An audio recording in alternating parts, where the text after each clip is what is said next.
नमस्कार, GK GS quest 21 daily quiz में हम आज कुल 20 क्वेश्चन करेंगे। हर क्वेश्चन के लिए आपको 5 सेकंड का समय दिया जाएगा।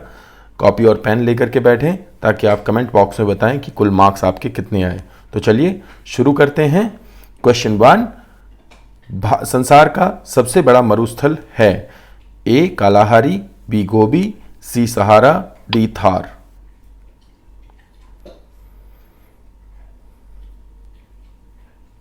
जी, विश्व का सबसे बड़ा मरुस्थल सहारा है और एशिया का सबसे बड़ा मरुस्थल गोबी डेजर्ट है। थार मरुस्थल भारत का सबसे बड़ा डेजर्ट है और कालाहारी साउथ अफ्रीका में पड़ता है। साउथ अफ्रीका और बोत्सवाना में पड़ता है। तो आगे बढ़ते हैं। नेक्स्ट क्वेश्चन, निम्नलिखित में से कौन लौह खनिज का अयस्क नहीं है? Which of the following is not ore of iron mineral? तो hematite, magnetite, lignite, limonite.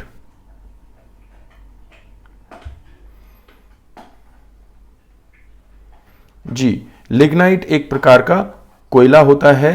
Haematite, magnetite, limonite और साइडेराइट, जिसमें कि एक डोलोमाइट भी प्रकार होता है, ये सब लोहा होता है। भारत में मैग्नेटाइट के प्रकार का लोहा नहीं मिलता है, हेमेटाइट मिलता है। भारत में सबसे ज़्यादा जो ये मिलता है वो छोटा नागपुर, जिसे भारत का रूर भी कहते हैं, जर्मनी में है रूर, उससे कंपेयर किया जाता है कोयले और लोहे की मौजूदगी की वजह से।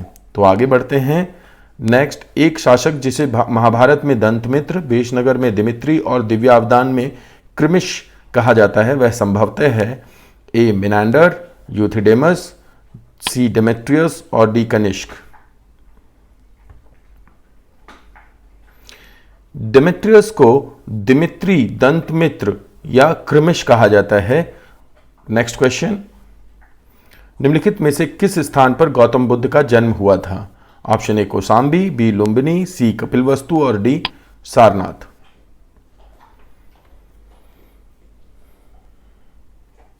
महात्मा बुद्ध का जन्म लुम्बिनी में हुआ था और सारनाथ में उन्होंने अपना पहला प्रवचन दिया था 5 ब्राह्मणों को, जिसे महाधर्म चक्र प्रवर्तन कहते हैं। नेक्स्ट क्वेश्चन, भारतीय सेना और मंगोलियन आर्मी के मध्य संयुक्त राष्ट्र शांति मिशन यानी कि the UN peace keeping mission में भाग लेने के लिए मंगोलिया में आयोजित संयुक्त सैन्याभ्यास का नाम बताइए। तो option A Indra, B nomadic elephant, C Varun, D nomadic tiger.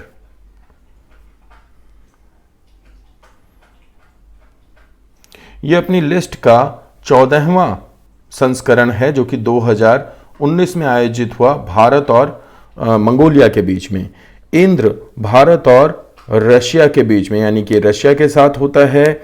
Varun France के साथ होता है। इसके अलावा मालाबार पहले तक ये यूएस के साथ होता था, अब यूएस प्लस जापान भी इसमें साथ रहता है।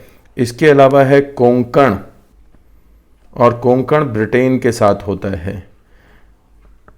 इसके अलावा है संप्रीति, जो कि हम बांग्लादेश के साथ करते हैं।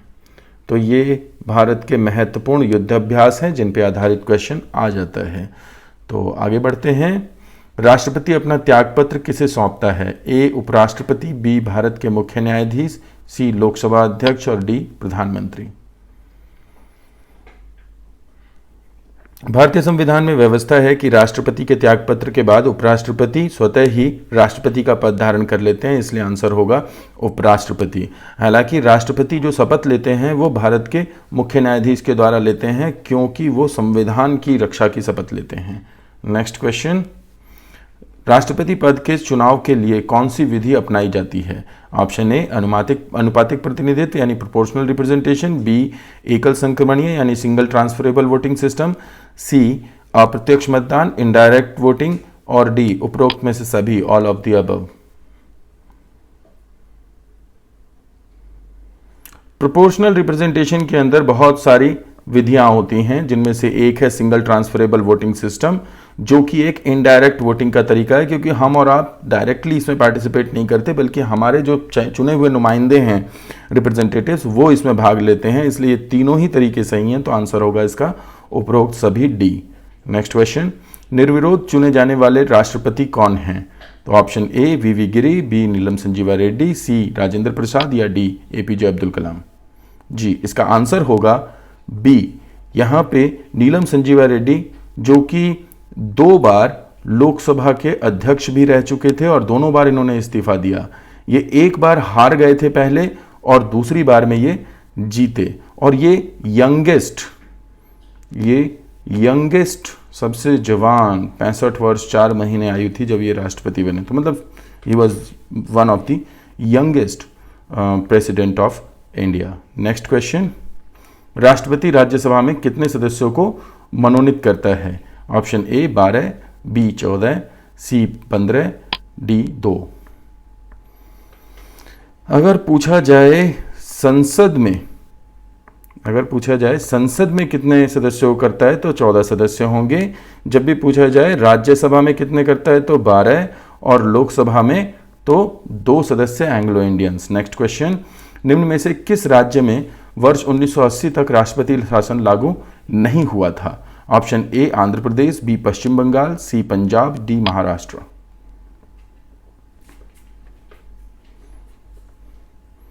जी, महाराष्ट्र में 1980 में पहली बार राष्ट्रपति शासन, आर्टिकल 356 को राष्ट्रपति शासन कहते हैं, ये लागू हुआ था। सबसे ज़्यादा आज तक पंजाब में लागू हुआ है। नेक्स्ट क्वेश्चन, शिवाजी के राजनीतिक गुरु एवं संरक्षक कौन थे? Option A Guru Ramdas, B साहजी भोसले, सी दादाजी कोंडदेव, और उपरोक्त में से कोई नहीं। अभी हाल ही में महाराष्ट्र के एक नेता ने इस पे अपना विचार दे करके और इसको काफ़ी गर्म कर दिया इशू को। हालांकि इतिहास के अनुसार गुरु रामदास उनके राजनीतिक गुरु और संरक्षक थे। उन्होंने कहा कि गुरु रामदास से कोई डायरेक्ट लिंकेज नहीं था। तो इतिहासकारों के लिए ये अभी विषय उतना क्लियर नहीं है, उसी तरीके से जैसे कि अकबर की बीवी जोधा थी या नहीं थी।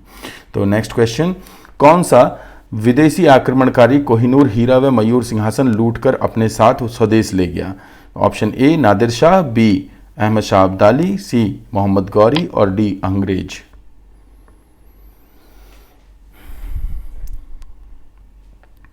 तो मोहम्मद गौरी के टाइम पे तो ये हीरा था ही नहीं। ये हीरा जो सबसे पहली बार मिला वो 1308 के बाद मिला।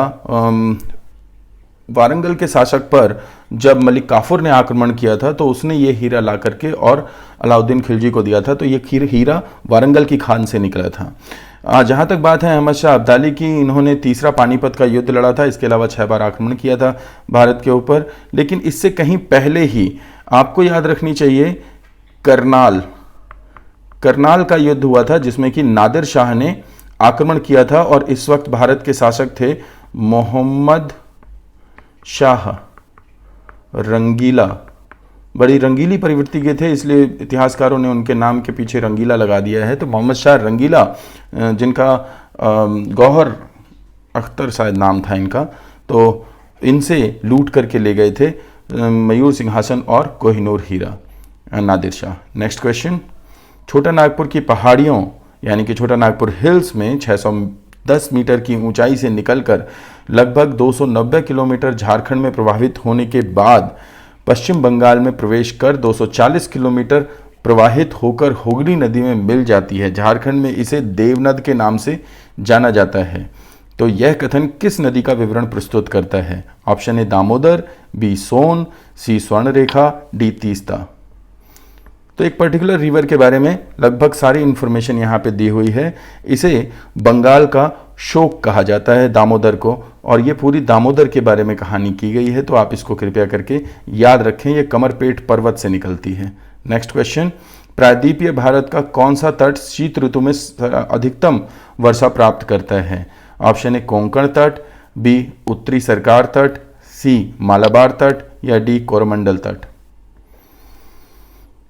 इसमें से जो उत्तरी सरकार तट है ये सबसे ज़्यादा तूफानी बारिश प्राप्त करता है, यानी जो चक्रवातीय वर्षा होती है वो सबसे ज़्यादा उत्तरी सरकार पे होती है। कोरोमंडल तट इसका आंसर होगा डी, जो लौटते हुए मानसून से सबसे ज़्यादा बारिश प्राप्त करता है। कोंकण और मालाबार ये दोनों वेस्ट में हैं, याद रखिएगा। और यहाँ पे जो क्वेश्चन है वो ये पूछा हुआ है कि ईस्ट में, ये यहाँ पे जो आंसर बनेगा वो बनेगा ईस्ट में, क्योंकि मॉनसून जो आता है वापस वो इस साइड से आता है। तो आंसर होगा कोरोमंडल तट। नेक्स्ट क्वेश्चन, बाबा बुदन की पहाड़ियों में निम्न में से कौन सा खनिज पदार्थ प्राप्त किया जाता है? ऑप्शन ए कोयला, बी बॉक्साइट, सी लौह अयस्क और डी मैग्नीज। बाबा बुदन की हिल्स थी जहाँ पे सबसे पहली बार कॉफ़ी उगाई गई थी। इसको आप ध्यान रखिएगा, कॉफ़ी का उत्पादन सबसे ज़्यादा कर्नाटक में ही होता है। और इसके अलावा ये जाना जाता है लोहे के लिए। लोहे की 4 बेल्ट हैं भारत में, एक रत्नागिरी बेल्ट है, एक बाबा बुदन हिल्स है, एक छोटा नागपुर बेल्ट है और एक रानीगंज बेल्ट है। तो नेक्स्ट क्वेश्चन, विश्व के तंबाकू उत्पादक वर्ल्ड्स टोबैको ग्रोअर देशों में भारत का कौन सा स्थान है? दूसरा, चौथा, छठा, तीसरा। तंबाकू के बारे में सबसे पहले 1492 में जब कोलंबस पहुंचे थे अमेरिका तो उन्होंने पता किया था। बाद में आकर के इसको तंबाकू को भारत में इंट्रोड्यूस किया। तो इसके बारे में विवाद है कि ये पुर्तगालियों ने किया या स्पेनिश ने किया, लेकिन ज़्यादा चांसेस हैं कि पुर्तगालियों ने किया होगा। भारत का इसमें दूसरा स्थान है, नंबर 1 है इसमें चीन। तो चाइना इसमें फर्स्ट पे है और भारत इसमें सेकंड पे है। नेक्स्ट, शून्यकाल क्या है, जीरो आवर क्या है? तो ऑप्शन ए, जब सदन में विपक्ष के प्रस्तावों पर विचार होता है, यानी opposition proposals are discussed. B, आराम का समय। सी, जब सदन यानी हाउस में अति महत्वपूर्ण मामलों पर विचार होता है। और डी, जब लोकसभा में भोजन होता है। तो शून्यकाल जो है वो पार्लियामेंट्री जो सिस्टम है, पार्लियामेंट्री डेमोक्रेसी, उसको भारत की देन है भाई। भारत में सबसे पहली बार चालू किया गया था 1961 में। मिस्टर जवाहरलाल नेहरू ने इसको रेगुलर कर दिया था कि रेगुलर होगा। पहले तक ये 1 घंटे के लिए होता था, यानी 11 से 12 तो सेशन चलेगा और 12 बजे से होता था 1 बजे तक। अब क्या होता है, अब ये जन सामान्य से जुड़े अति महत्वपूर्ण विषयों पर इसमें चर्चा होती है। इसकी रिकॉर्डिंग को नहीं रखा जाता है और ये लंच टाइम तक चलता है। जब तक लंच नहीं होगा तब तक ये चलता रहेगा। तो जिसको भी अपने कार्यों के विषय में समझाना है, बताना है या जन सामान्य से जुड़े आम मुद्दों को उठाना है तो बिना किसी सूचना के इस काल में उठाया जा सकता है। नेक्स्ट क्वेश्चन 18, निम्न में से कौन सुमेलित नहीं है? ऑप्शन ए मजदूर किसान शांति संगठन अरुणा राय, बी परिवर्तन अरविंद केजरीवाल, सी हेल्पेज इंडिया किरण बेदी और D psycho educational society TR Paliwal. ये सभी NGOs हैं और इनको स्थापित करने वाले व्यक्ति परिवर्तन NGO चलाते थे अरविंद केजरीवाल, बिल्कुल सही है। मजदूर किसान शांति संगठन अरुणा रॉय ने इसका स्थापन किया था, सोशल साइंटिस्ट कह सकते हैं इनको। Psycho educational society doctor TR Paliwal ने स्थापित की थी। HelpAge India Kiran Bedi, this is wrong.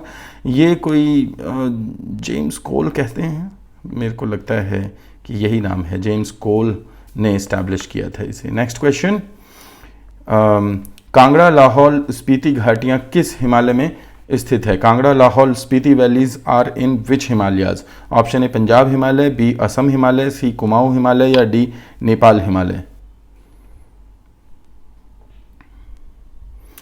जी, कुमाऊं हिमालय का हिस्सा है। यही 4 हिमालय हैं भारत के, लेकिन इसमें नेपाल हिमालय में सबसे ऊंची चोटियां हैं, इस बात को याद रखिएगा। सबसे ज़्यादा ऊंची चोटियां नेपाल हिमालय में पड़ती हैं। तो नेक्स्ट क्वेश्चन और लास्ट क्वेश्चन है ये आज का, इकेबाना किसका जापानी रूप है? Whose Japanese form is ikebana? Option A आधुनिक चित्रकारी का यानी मॉडर्न पेंटिंग, बी युद्ध कला का यानी मार्शल आर्ट का, सी फूलों की सजावट का यानी फ्लोरल डेकोरेशन का या डी कृषि की विधि का, मेथड ऑफ फार्मिंग का।